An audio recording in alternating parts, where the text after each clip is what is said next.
More on this now from Eirik Lindebjerg, who's Global Plastics Policy Manager at WWF International. He's attending the meeting on the Global Plastics Treaty in Paris. Thank you very much indeed for being with us. What are they trying to achieve at this meeting? They are working on a global, legally binding agreement, meaning really a joint, a common approach among countries to end plastic pollution and create harmonized regulations, joint rules, where it makes sense to tackle this problem at a global level. And what are your thoughts on the banning of specific high-risk plastic items that could be covered by the treaty, like e-cigarettes and microplastics found in cosmetics? I think the treaty needs to take several approaches, and one of them is indeed banning and phasing out of the most problematic products. Those must be the ones that are the most high risk and where it's also feasible and there is alternatives available. I think the ones you mentioned there are definitely good candidates for being phased out at the global level.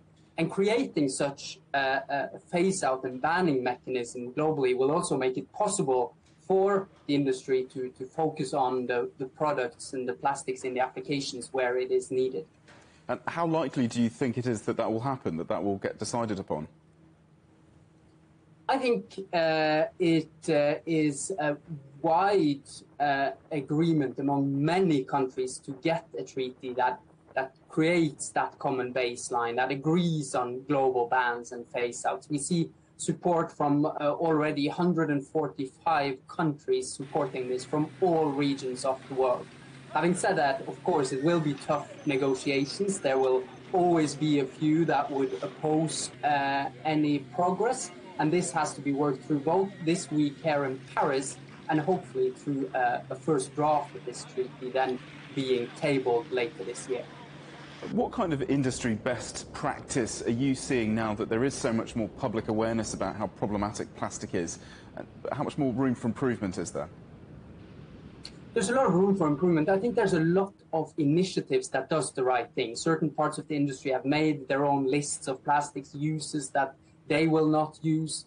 We see initiatives for reuse being built up at a large scale, for example, before the Olympics here in Paris. There are lots of good examples, and we see also more and more industry designing their products for recycling. However, with the scattered regulatory approach that we have today, with all countries trying to invent their own rules and regulations on this, it is really difficult for business to scale up these initiatives properly at the global level. So that is really what this treaty is trying to do something about, and create really a global market and a global circular economy on plastic, so to speak. Mm.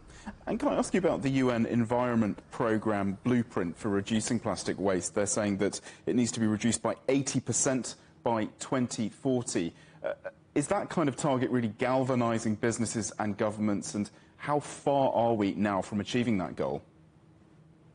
Yeah, it is creating a momentum, and I think it's interesting to see that the G7 quite recently in Hiroshima agreed to actually ending plastic pollution by 2040, so eliminating all kind of plastics leaking into the environment. So we see that support around the great vision up there in front really galvanizing. However, if that is not translated into actual measures at the global level, into actual rules and regulations and harmonized standards, it will be almost impossible for the private sector to implement that vision. And during the first round of talks last November in Uruguay, countries set an ambitious deadline of having legally binding treaty signed within a year. What are the key issues still yet to be resolved?